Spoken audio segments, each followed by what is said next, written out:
Y bueno, Juan, ¿qué te parece si ahora en la columna que tenemos justamente del programa conocemos un poquito más al respecto? Vamos a tener ¿Cómo una no? columna titulada Fitness y Nutrición. Con nosotros estará Juan Cruz Echegoyen, argentino, justamente es licenciado en nutrición y entrenador especializado en hipertrofia. Y también, bueno, es especializado en nutrición deportiva. El gusto de saludarte, Juan Cruz. ¿Cómo estás? Facu, Juan, ¿cómo están? ¿Todo bien? Buenas, Todo ¿cómo va bien. Juan? ¿Cómo te va, Juan? Bueno, hoy con el tema del día que es recomposición corporal. ¿Qué nos traes?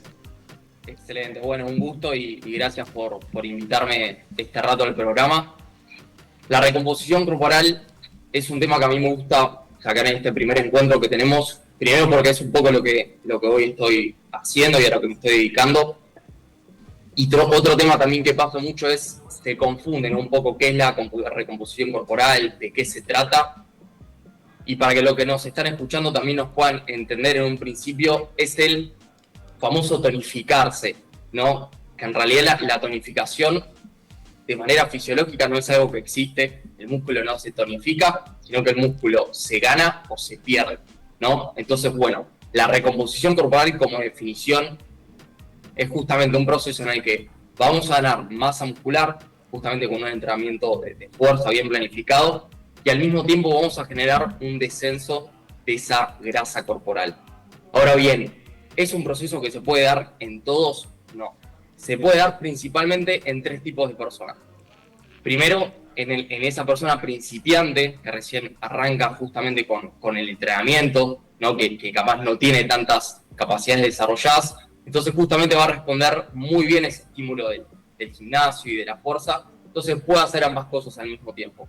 En otra persona que también se puede dar muy bien es en esa persona que capaz, que les deben conocer a alguien que entrenó por mucho tiempo, dejó de hacerlo, obviamente generó ese proceso de pérdida de masa muscular, y ahora vuelve a hacerlo, entonces puede hacer justamente un proceso de recomposición corporal y también se va a poder dar este concepto en personas que tienen un exceso de grasa corporal, un exceso justamente de peso, que van a poder justamente poder cumplir estos objetivos. Ahora, ¿para quién no es posible o capaz a quién se le va a dificultar más esto? Bueno, aquella persona que capaz ya lleva muchos años adentro del gimnasio, con constancia, haciendo las cosas bien, que capaz ya no tiene tanta capacidad extra para seguir ganando masa muscular. Entonces, en esa persona, en realidad lo que va a necesitar es justamente comer más de lo que necesita su cuerpo, ¿no? Justamente para generar esa especie de ambiente favorable para lo que es la ganancia de masa muscular. Ahora bien, lo que quiero también desarrollar un poco es cómo hacer este proceso de la manera correcta. Nosotros primero tenemos que pensar en la base de todo esto, que son las calorías que le vamos a estar dando al cuerpo. Bien, tenemos que plantear para alcanzar esto un déficit calórico, ¿sí? Básicamente consumir menos calorías de las que nuestro cuerpo está necesitando, aproximadamente de unas 500 a 300 calorías. ¿Por qué? Sí, de esta magnitud y no más. Bueno, justamente si nosotros capaz hacemos algo muy agresivo para el cuerpo, capaz que hacemos un déficit calórico, imagínense, de 1000 calorías. Sí, eso para el cuerpo genera un impacto negativo, sí, y un impacto muy fuerte. ¿Por qué? Porque no le estamos dando ese requerimiento energético que necesitamos. Bien, entonces, ¿cuál es el peligro de todo esto? Que vamos a perder no solo grasa, ¿sí? Sino que también vamos a empezar a perder músculo. Bien, eso es uno de los factores por los cuales no recomiendo en lo particular hacer algo tan agresivo para el cuerpo. ¿Y qué es lo que pasa también? El cuerpo se va a defender en eso, ¿sí? Entonces, en determinado punto, el cuerpo va a bajar las calorías que justamente necesita para sobrevivir. Bien, ese famoso metabolismo basal. Entonces, en determinado punto, las calorías que venía consumiendo de déficit y las calorías que el cuerpo requiere para mantenerse vivo, te van a igualar. Entonces, ahí pasa el efecto famoso rebote, que no sé si lo escucharon, seguro que sí. Entonces, en este punto, el cuerpo no solo va a volver al punto cero, a nivel de grasa corporal, sino que el músculo que perdió no lo va a volver a recuperar, a diferencia de la grasa. Entonces, lo que yo suelo recomendar es hacer un déficit calórico controlado para que el cuerpo, al mismo tiempo que pierde grasa, pueda generar justamente un aumento de lo que es la masa muscular. Además de esto, la segunda, por así, parte de la pirámide tienen los nutrientes, ¿sí? ¿A qué le vamos a dar más foco en este caso? Bueno, a las proteínas y a los carbohidratos, ¿sí? ¿Por qué a estos dos? Bueno, arrancamos con los carbohidratos. Tienen dos puntos de inflexión, ¿sí? sobre nosotros. El primero es la energía. Bien, ustedes que seguro entrenan, Facu, Juan, nosotros para el rendimiento deportivo, ¿sí? En cualquier disciplina, fútbol, tenis, a la hora también de entrenar la fuerza y todo eso, el carbohidrato piénselo como ese combustible principal que nos va a dar rendimiento, ¿sí? Carbohidratos es igual a rendimiento. Entonces, si nosotros no nos damos carbohidratos y nosotros justamente estamos buscando maximizar ese rendimiento en el gimnasio, no lo vamos a tener, ¿sí? Entonces, los carbohidratos tienen que estar en concentraciones, ¿sí? Y en calidades adecuadas. ¿Cuál es la otra función? ¿Sí? ¿Cuál es la otra de la cara de la moneda por parte de los carbohidratos? Bueno, nos van a generar saciedad, ¿sí? Y en un proceso que le estamos dando menos al cuerpo de lo que requiere, la saciedad juega justamente un plan fundamental, ¿sí? ¿Cuáles van a ser esos carbohidratos que nos aportan fibra, así que justamente es lo que nos da saciedad? Bueno, tales como las legumbres, las frutas, las verduras, alimentos que nosotros seguramente estamos muy acostumbrados a consumir, como puede ser el arroz, como puede ser las pastas integrales, bueno, todas estas fuentes. Ahora, ¿cuál es el requerimiento ese que vamos a tener? Más o menos, para darles una idea, de 2 a 4 gramos por kilo de peso corporal. Bien, ya si después pasamos al segundo nutriente que vamos a necesitar y que va a ser muy importante, van a ser las proteínas, ¿sí? Por dos funciones. La primera, justamente nos va a permitir reparar esos tejidos que dañamos o que lastimamos durante el entrenamiento, y también la función que van a tener es de nuevo la saciedad, ¿sí? Hagamos énfasis en la saciedad porque no nos va a permitir que pasemos hambre y nos va a hacer que podamos mantener este proceso a lo largo del tiempo, ¿no? Que es ahí donde se obtienen los resultados. ¿Qué cantidad de proteína tenemos que consumir?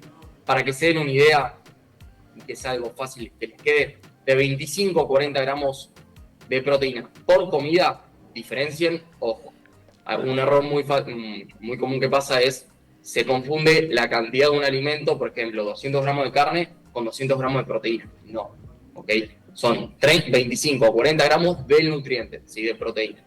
Entonces, esos más o menos son un poco los requerimientos que debemos tener. ¿Y qué alimentos podemos incorporar para esto? Bueno, tales como carnes rojas, carnes blancas, siempre apuntando a cortes magros, bajos en grasas, lácteos, descremados, y también otro tipo de alimentos que capaz no son de tanta calidad o no tienen tanta cantidad de proteína, pero pueden ser las legumbres, como antes te mencionaba, los cereales como la quinoa, entre otros. Bien, ahora, lo que les quería pasar a comentar también era el tema del entrenamiento de fuerza, ¿sí? Una vez que ahora terminamos, pasamos por la parte de alimentación, ¿sí? El entrenamiento de fuerza, las bases principales que tenemos que seguir justamente para poder hacer esto es entrenar no más de 3 o 4 veces por semana. A veces se tiene el concepto erróneo de que tenemos que pasar 2 horas por día en el gimnasio, 6 días, ir. Bueno, no. Con 3 o 4 días bien planificados y estructurados para el objetivo que tenga esa persona, alcanza y sobra. Ahora, ¿qué detalles tenemos que tener en cuenta? Bueno, lo primero es el volumen de entrenamiento, ¿sí? O sea, la cantidad de series que nosotros le vamos a dar a un grupo muscular. Esto aproximadamente tiene que ser entre 8 a 16, ¿sí? Que además lo que va a beneficiar en este sentido es que podamos dividir ese volumen total de entrenamiento, ¿sí? Por ejemplo, esas 16 series, vamos a espalda, ¿sí? 16 series de espalda divididas en 2 días, ¿ok? ¿Qué va a permitir esto? Justamente tener un mejor rendimiento en cada entrenamiento. Vamos a acumular menos fatiga, porque básicamente hacemos menos trabajo, y esto lleva al pasar de las semanas y los meses, nos va a traer mejores a nivel de ganancia de masa muscular. Otra cosa que quiero detallar es el descanso entre series. Hay muchas personas, pasa esto muy seguido, hacen los famosos circuitos, ¿no? Van a un ejercicio, saltan a otro, van a ese ejercicio, saltan a otro, y así. ¿Qué es lo que pasa con esto? Que básicamente trabajamos sobre fatiga. Bien, cuando nosotros trabajamos sobre fatiga, el rendimiento que pasa empieza a caer de manera muy abrupta, así, muy agresiva. Y si nosotros no tenemos rendimiento, como hablamos antes, no vamos a obtener resultados. Hablamos del descanso, hablamos justamente del volumen de entrenamiento. Quiero que hablemos un poco de lo que es la intensidad en el entrenamiento. Algo que también suele pasar mucho y que yo veo con las personas que arrancan a trabajar conmigo es que no se esfuerzan lo suficiente en cada serie. ¿Qué pasa? Si nosotros no nos esforzamos al máximo, el cuerpo no tiene a qué responderle, ¿sí? Nuestro cuerpo justamente se adapta a algo que nos desafía. Si ese entrenamiento no nos desafía, no nos genera, por así decir, un esfuerzo, no tenemos por qué mejorar, no tenemos por qué crecer. Entonces, ¿cómo me aseguro de que mi serie sea intensa? Bueno, para que se den una idea, las últimas repeticiones de cada serie nos tienen que costar, ¿sí? Es decir, la velocidad, fallo, ¿no? Al fallo. ¿Cómo? Al conocido fallo, ¿no? Al fallo, exactamente. Cerca del fallo, eso significa, ¿sí? Que básicamente las últimas repeticiones van a ser lentas, pero de manera involuntaria, ¿no? No es algo que lo hacemos a propósito, sino por no tener la capacidad de mover ese objeto, por así decir, de manera más rápida, lo movemos justamente de esa manera. Entonces, eso es otro punto clave a detallar. Y lo último, por parte del entrenamiento, es el número de repeticiones, ¿sí? Lo más efectivo a nivel justamente de estímulo que nos genera una serie y de fatiga que nos produce va a ser movernos entre 5 a 10 repeticiones por ejercicio, para que tengan una idea general.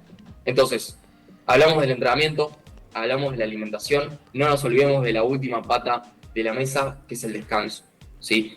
Como norma general, ya habrán escuchado millones de veces, se recomienda entre 7 a 8 horas de descanso, pero no me quiero enfocar solo en lo que es el tiempo, ¿sí?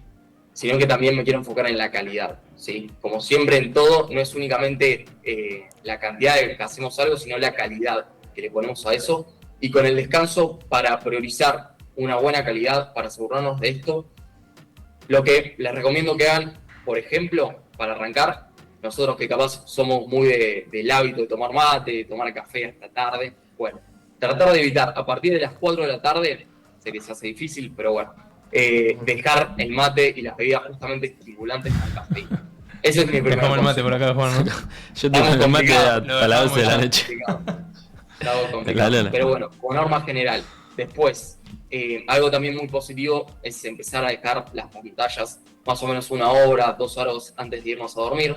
Otra cosa que podemos aplicar para también mejorar la digestión y todo esto es comer 2-3 horas antes de irnos a acostar. Esto también puede favorecer bastante. Y las últimas cositas serían dormir en un ambiente completamente oscuro, ¿sí? Un ambiente frío, para justamente potenciar ese buen descanso.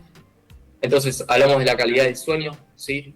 Y me parece que, no sé si les quería comentar algo más acerca de esto. Bueno, lo último, y ya con esto cierro la idea. Pasa mucho que las personas tienen esa, que nos pasa a todos hoy con el tema de las redes sociales y todo lo que se habla, el tema de querer todo ya, ¿no? Nos pasa a muchos con todos, con los resultados físicos que vemos del otro, la comparación. Bueno, este es un proceso que si se hace bien, lleva sus semanas, lleva su tiempo. Aproximadamente en los primeros resultados se ven entre 4 8 semanas, ¿sí? No es que requiere de tanto, pero acá hay que también pensar en hacer las cosas sostenibles, ¿sí? No querer el resultado ya, el resultado de inmediatez, porque la inmediatez justamente capaz te da ese resultado rápido, pero también te lo saca rápido. ¿Bien? Que no sea, entonces, justamente, que no sea un hecho inmediato, sino que se convierta en un hábito, ¿no? En un hábito, exactamente. Y para convertirse justamente en un hábito, tenemos que hacer algo que se pueda adherir, ¿no? A nuestro contexto, a nuestro tiempo o a nuestro estilo de vida. Entonces, poder hacer algo que yo siempre digo que nos resulte como sencillo de hacer, ¿no? Que no suene imposible, obviamente mediante un esfuerzo, ¿no? Y así que, bueno, chicos, esto es un poco lo que les quería comentar. Si me quieren hacer alguna pregunta, algo que Juan, no quedó claro. ¿alguna pregunta para hacerle? Yo tengo, que te la comenté hoy, que a mí me impresiona a veces ver jugadores como Armando Méndez, no sé si lo tenés, de Newell's, que juega allá, o Adama Traoré, un jugador como más conocido, que está gigante, y ver la diferencia con otros, ¿no? Y también preguntarte si eso es específicamente que se concentran en la nutrición, se concentran en cómo se alimentan, es genética en parte, porque ves otros jugadores más finitos, que quizás uno piensa que no entrenan, que no están rindiendo en el gimnasio, pero cuánto es genética o naturaleza y cuánto se puede modificar por la alimentación y el entrenamiento. Excelente, excelente. Vamos por partes. Esto, justamente como vos decías, depende de la posición de cada jugador, ¿no? Hay jugadores que capaz necesitan obviamente tener mayor masa muscular porque tienen más choque, más contacto. Sí, jugadores como capaz un arquero que pueden tener más masa muscular que no les va a interferir, ¿no? con su disciplina. Ahora, si vamos un poco a la genética, 100%. En todo la genética obviamente tiene un papel muy importante. Ojo, no nos quedemos con la genética. Hay mucha gente que se queda con la excusa de no, porque mi genética, mi metabolismo, no. Claro. ¿Sí? Obviamente podemos tener predisposición capaz a tener más masa muscular, podemos tener predisposición a acumular más cantidad de tejido graso, pero no quiero que nos quedemos con eso para condicionarnos. ¿Sí? O sea, si nosotros obviamente tenemos la nutrición adecuada y el entrenamiento adecuado para el objetivo en particular que tenemos, lo vamos a poder alcanzar sin ningún problema. Bien. Impecable. Juan Cruz Echegoyen, licenciado en nutrición y entrenador especializado en hipertrofia. Te mandamos el saludo que estás ahí en Argentina, así que bueno, gracias por haber estado con nosotros también un ratito. Un gustazo enorme y muchas gracias por la invitación, chicos. Información muy, muy valiosa, la verdad, Juan. Que bueno, que también es muy importante también para el día a día, para...